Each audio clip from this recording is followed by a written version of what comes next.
Iraq की समुद्री हदूद में 2 गैर मुल्की ऑयल टैंकर्स पर हमले के बाद इराक ने पोर्ट ऑपरेशन बंद कर दिया। इराकी हुक्काम के मुताबिक बारूद से भरी कश्तियों ने 2 टैंकर्स को निशाना बनाया। हमले के बाद दोनों टैंकर्स में आग भड़क उठी। हमले का एक गैर मुल्की रुकन हलाक, दोनों जहाज़ों पर सवार बाकी 38 अफराद को बचा लिया गया। अमारात की जबल अली बंदरगाह के करीब भी एक कंटेनर शिप पर मिसाइल आकर लगा। ओमान के सलाला पोर्ट पर हमले से तेल के ज़ख़ीरे में आग लग गई। आग बुझाने की कोशिशें जारी। बहरीन के इलाके मुहरक में फ्यूल स्टोरेज टैंक पर हमला, आग भड़क उठी। मंगल को भी आबनाए हुर्मुज़ और खलीज ओमान में 3 बहरी जहाज़ों पर हमला हुआ था, जिनमें थाईलैंड, जापान और मार्शल आइलैंड के परचम बरदार जहाज़ शामिल हैं। पासदारान इनकलाब ने थाई परचम बरदार जहाज़ पर हमला कबूल किया था। सऊदी वजारत दिफा का कहना है कि प्रिंस सुल्तान एयरबेस और शायबा ऑयल फील्ड्स पर मिसाइल और ड्रोन हमले नाकाम बना दिए। दुबई क्रीक हार्बर के करीब इमारत पर ड्रोन गिर गया।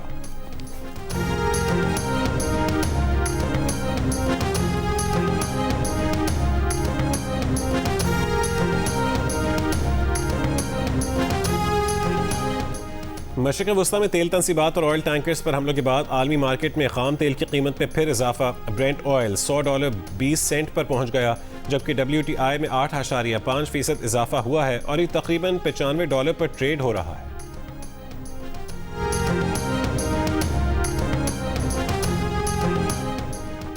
पाकिस्तान स्टॉक एक्सचेंज में कारोबार के आगाज़ पर 100 इंडेक्स में 2300 से ज़ायद पॉइंट्स की कमी।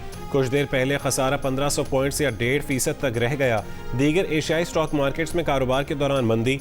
जापान के Nikkei index 1.6%, Australia ASX 1.56%, Korean KOSPI 1.14% और बम्बई का सेंसेक्स 1.08% नीचे चला गया। इसराइल के रात गए लेबनान पर शदीद हमलों में शहीद होने वालों की तादाद 8 हो गई। 31 अफराद जख्मी। हमलों में साहिली इलाके को निशाना बनाया गया, जहां बहुत से बेघर अफराद खुले आसमान तले मौजूद थे। इसराइल का कहना है कि हिजबुल्लाह और ईरान ने इसराइल के खिलाफ पहला मरबूत और मुश्तरका हमला किया। जंग के आगाज़ के बाद यह पहला मरबूत हमला था। ईरान ने इसराइल पर मुश्तरका हमले की तस्दीक की है। इसराइली मीडिया के मुताबिक इसराइल पर 150 रॉकेट फायर किए गए। हिजबुल्लाह का कहना है कि इसराइल के दारुल हुकूमत तेल अवीव के नवाह में मिलिट्री इंटेलिजेंस हेडक्वार्टर को निशाना बनाया।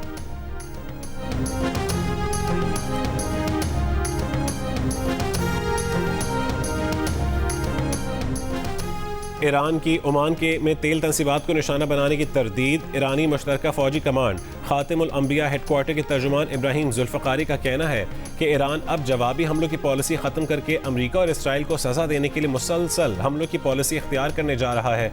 तेल कीमतों को मसनूई तरीक़ों से कम नहीं किया जा सकेगा। आबनाए हुर्मुज़ से एक बूंद तेल बाहर नहीं जाएगी। $200 फी बैरल की तवक्को रखी जाए। इसराइल, अमरीका और उनके इत्तेहादियों के जहाज़ हदफ बनाएंगे। ईरानी नेवल चीफ ने कहा है कि आबनाए हुर्मुज़ से गुजरने वाले जहाज़ ईरान से इजाज़तनामा लें। जहाज़ों को महफूज रास्ता देने के खोखले बयानात को सच ना समझा जाए।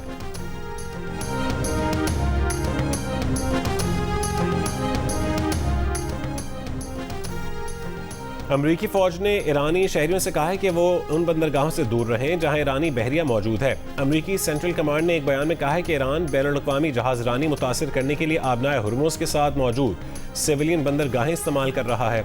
सिविलियन बंदरगाहें अगर फ़ौजी मकासद के लिए इस्तेमाल की जाएँ तो बैनुल-अक़वामी कानून के तहत जायज़ हदफ बन जाती हैं। अमरीकी फ़ौज ईरानी बहरिया के ज़ेर इस्तेमाल तनसीबात के करीब मौजूद शहरियों की हिफाजत की ज़मानत नहीं दे सकती।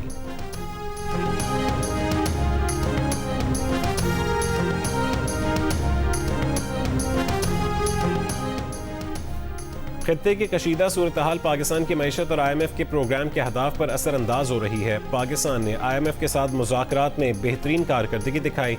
इक़्तिसादी जायज़ा मुज़ाकरात के मज़ीद दौर होंगे।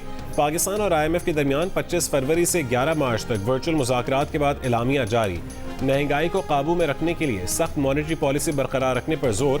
IMF का कहना है कि प्रोग्राम पर अमल दरामद मजमूई तौर पर वादों के मुताबिक रहा। तवानाई के शोबे के इस्लाहात और कारकर्दगी बेहतर बनाने पर भी मुज़ाकरात हुए। समाजी तहफ़्फ़ुज़, सेहत और तालीम के अखराजात बढ़ाने पर मुआशी टीम से गुफ्तगू।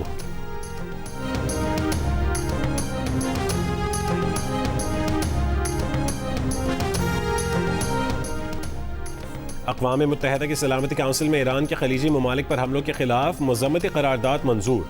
खलीजी ममालिक की पेश करारदाद के हक़ में 13 वोट आए। चीन और रूस गैर हाजिर रहे। पाकिस्तान ने खलीजी ममालिक की करारदाद के हक़ में वोट दिया। सलामती काउंसिल में रूस की जंगबंदी की करारदाद मंजूर न हो सकी। अमरीका ने रूस की जंगबंदी करारदाद वीटो कर दी।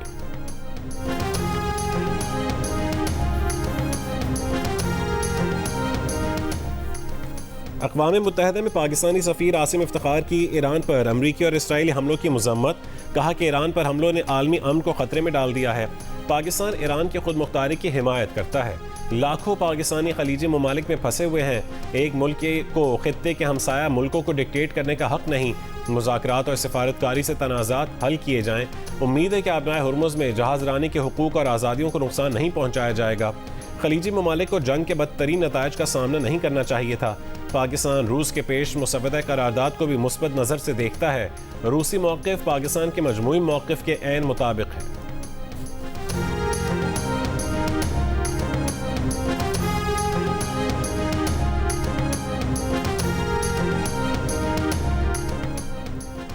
अमरीकी सदर ट्रंप ने कहा है कि ईरान के खिलाफ जंग पहले ही घंटे में जीत ली थी, लेकिन जब तक हमारा मकसद पूरा नहीं हो जाता ईरान से नहीं जाएंगे। 11 दिन में अमरीकी अफवाज ने ईरान को तकरीबन तबाह कर दिया। ट्रंप की महकमे तवानाई को अगले हफ्ते से स्ट्रेटेजिक पेट्रोलियम ज़खायर से 172 मिलियन बैरल जारी करने की इजाज़त। अमरीकी महकमे तवानाई के मुताबिक स्ट्रेटेजिक ज़खायर से तेल की फरहमी में तकरीबन 120 दिन लगेंगे।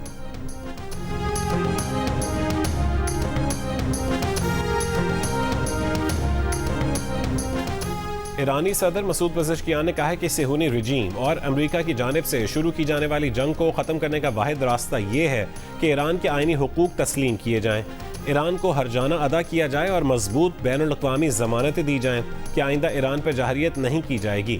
ईरानी सदर ने कहा है कि उन्होंने रूसी सदर और पाकिस्तानी वज़ीर आज़म से बातचीत के दौरान खित्ते में अमन के लिए ईरान के अज़म को एक मरतबा फिर दोहराया।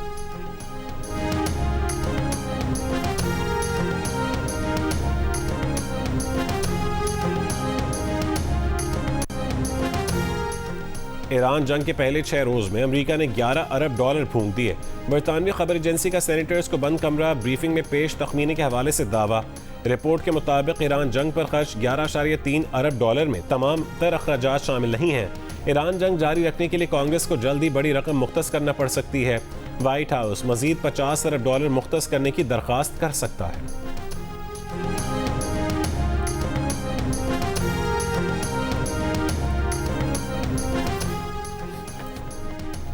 मशरिक़ वस्ता में जंग के बायस 10 मुल्कों का फ्लाइट ऑपरेशन मुतासिर। पाकिस्तान से दोहा, बहरीन, दुबई और अबूधाबी की आज भी 55 परवाजें मनसूख। 13 रोज़ के दौरान पाकिस्तान से मशरिक़ वस्ता की मनसूख परवाज़ों की तादाद 1739 हो गई।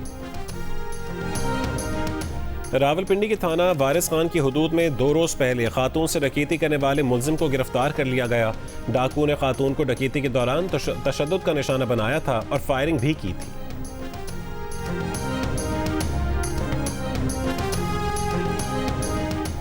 लाहौर के मुख्तलिफ इलाकों में मूसलाधार बारिश और यालाबारी। इस्लामाबाद, रावलपिंडी और पंजाब के मुख्तलिफ इलाकों में बारिश। अपर हज़ारा डिवीज़न, कोहिस्तान, बडग्राम और तोरगर में भी वक्फे वक्फे से बारिश। अस्तोर और गिज़र में बारिश, पहाड़ों पर बर्फबारी।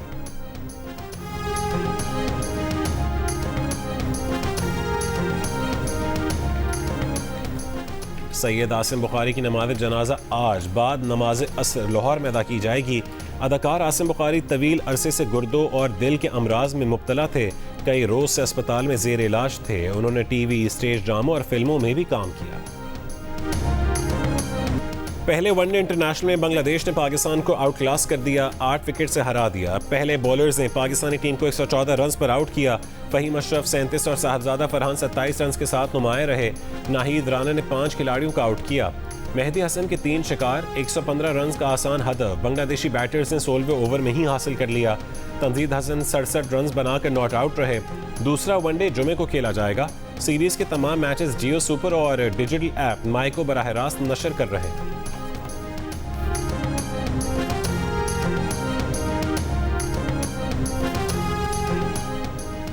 और नेशनल T20 में फैसलाबाद ने भावलपुर को 6 विकेटों से हरा दिया।